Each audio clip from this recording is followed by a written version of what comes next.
আসসালামু আলাইকুম। প্রিয় দর্শক, গতকালকে আমি দৈনিক প্রথম আলোর একটা জরিপের কথা বলেছিলাম।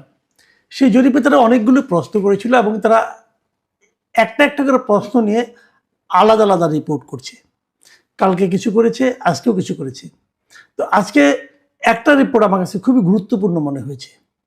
আমি কালকে এমনিও বলেছিলাম, সেই জরিপে একটা জায়গায় আমার খুবই খটকা লেগেছিল। সেটা হলো যে এই সরকারকে খুবই অপছন্দ করে এমন লোকের সংখ্যা তারা দেখিয়েছিল 3.2 ভাগ। আমি বলেছিলাম এটা হতে পারে না, কারণ আওয়ামী লীগের যত লোক ছিল, আওয়ামী লীগের যারা সমর্থক কর্মী যারা আছেন, নেতা যারা আছেন, তারা আমি যদি ধরেও নেই আপনাদের কথার কথা, তারা সবাই খুব দুষ্ট লোক ছিল, খারাপ লোক ছিল, চাঁদাবাজ ছিল, মানে সন্ত্রাসী ছিল, সব ধরে নিলাম। কিন্তু এই সরকার আসার কারণে তাদের সেই সমস্ত কর্মকাণ্ড তো বন্ধ হয়ে গেছে। বন্ধ হয়ে গেলে তারা কি এই সরকারকে পছন্দ করবে? করবে না। যারা ভালো লোক ছিল, যারা আওয়ামী লীগের উপর মাধ্যমে কিছু একটা ভালো কিছুর প্রত্যাশা করত, তারাও নিশ্চয়ই সরকারকে পছন্দ করবে না, এবং তারা খুবই অপছন্দ করবে। সেই সংখ্যাটা মাত্র 3% হতে পারে না, এটা আমার কাছে মনে হয়েছিল। এটা নিয়ে আমি কালকে আলোচনা করেছিলাম, এ নিয়ে অনেক মন্তব্য পেয়েছি। যে সময় পাই কাল পরশু এই মন্তব্যগুলো নিয়ে একটা আলোচনা আমরা করব। কিন্তু আজকে আমি যেটা নিয়ে আলোচনা করছি, দেখুন, কালকে আলোচনা থেকে আমি এটা বলার চেষ্টা করেছিলাম যে এই জরিপটার মধ্যে হয়তো আওয়ামী লীগের লোকদেরকে খুব বেশি একটা ইনক্লুড করা হয় নাই, অথবা এই জরিপের আওয়ামী লীগের একটু বিপক্ষে গিয়েছে, আওয়ামী লীগের বিপক্ষে মতামতটা আছে এমন একটা প্রমাণের চেষ্টা করা হয়েছে। কিন্তু আমার ওই কথা যদি আমি সত্য ধরে নেই, তাহলে পরে আজকে যেটা নিয়ে আলোচনা করব সেটা আরো ভয়ঙ্কর মনে হচ্ছে আমার কাছে।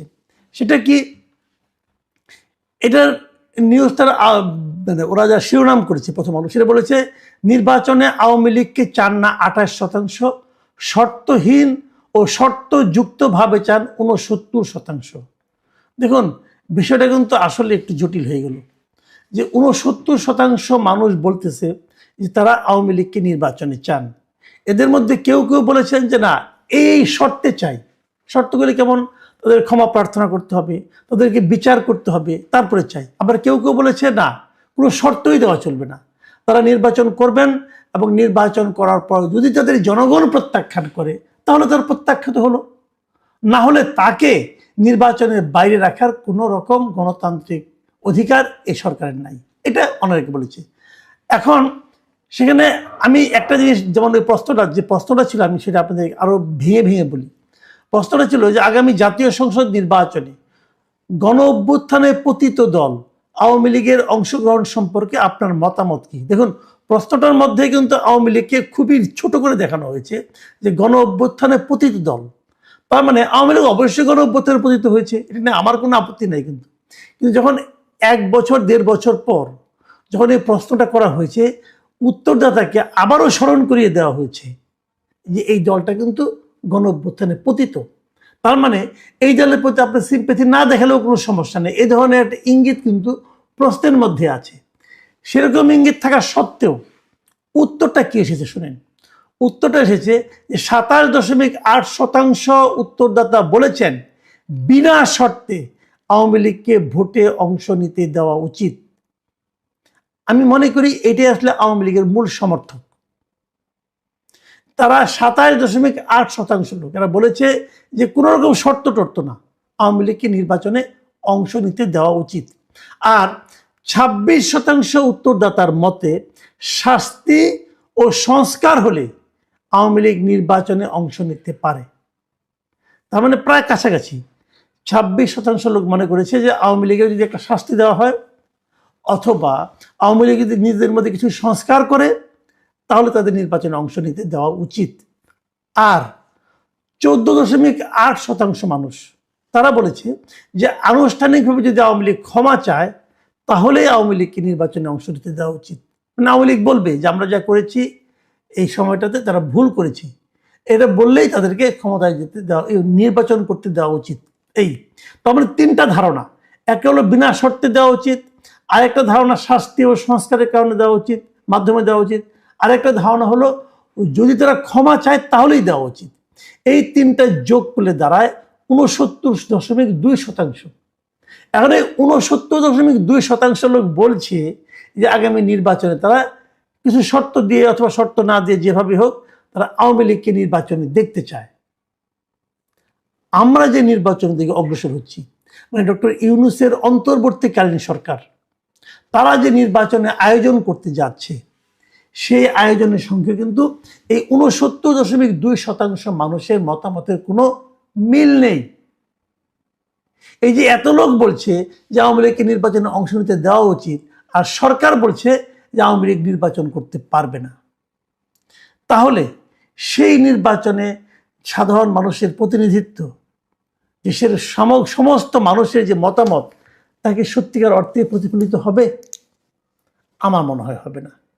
এবং আমার সেই সঙ্গে এটাও মনে হয় সরকার একটা বড় ধরনের ঝুঁকি নিতে যাচ্ছে। দেখুন প্রিয় দর্শক, এটা যখন আমি সরকারের নিউজটা পড়লাম, পরে বিকেলের দিকে আমি আমার যে এই ইউটিউব চ্যানেলটা আছে সেখানেই আমি একটা জরিপের মতো করেছি, যে এই প্রশ্নটা আমি করেছি। আমার প্রশ্নটার সঙ্গে এদের প্রশ্নের খুব একটা অমিল নেই। আমার প্রশ্নটা ছিল যে আপনি কি মনে করেন আগামী নির্বাচনে আওয়ামী লীগকে অংশগ্রহণ করতে দেওয়া উচিত? আমি প্রশ্নটা ছোট করে করেছি। উত্তর কি এসেছে দেখেন, ৭২% লোক বলেছে অবশ্যই নির্বাচনে অংশ নিতে দেওয়া উচিত।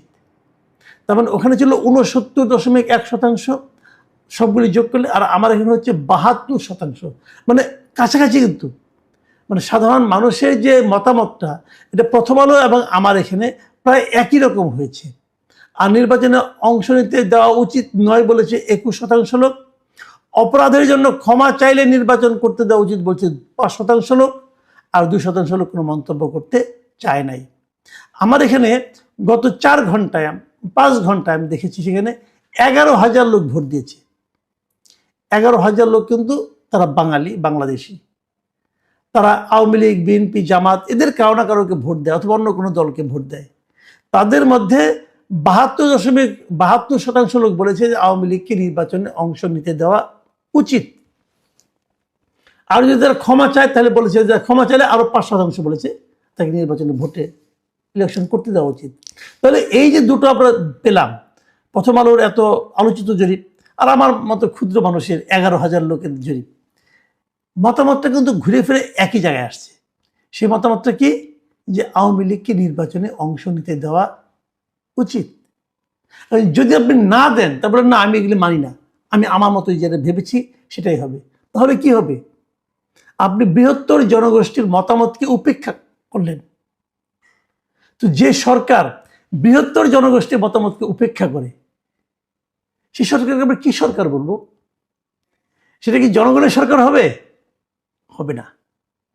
সেটা তো এনসিপি সরকার হতে পারে, সেটা তো জামাতের সরকার হতে পারে, সেটা হয়তো বিএনপির সরকার হতে পারে, কিন্তু সেটা এই প্রায় ৭০% মানুষের সরকার হবে না।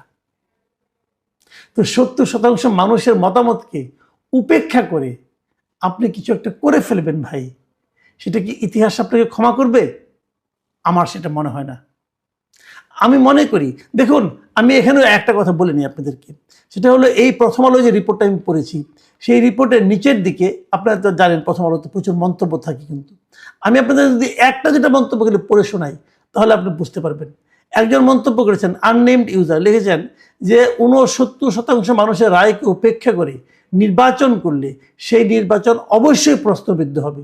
সরকারের উচিত জনগণ যে আওয়ামী লীগকে আর ক্ষমতায় দেখতে চায় না সেটা ভোটের মাধ্যমে প্রমাণ করে দিতে। এটা কিন্তু একজন ইউজারের বক্তব্য। এখন যদি আপনি ভোটের মাধ্যমে প্রমাণ না করতে পারেন, তাহলে আপনি নিজে নিজে সিদ্ধান্ত নিলেন না তাদের দেওয়া উচিত না, সেটা কি আপনি পারেন? আপনি তো বিচারকও নন। যদি বিচার বিভাগের মাধ্যমে একটা সিদ্ধান্ত হতো তাও আমরা মানতে পারতাম।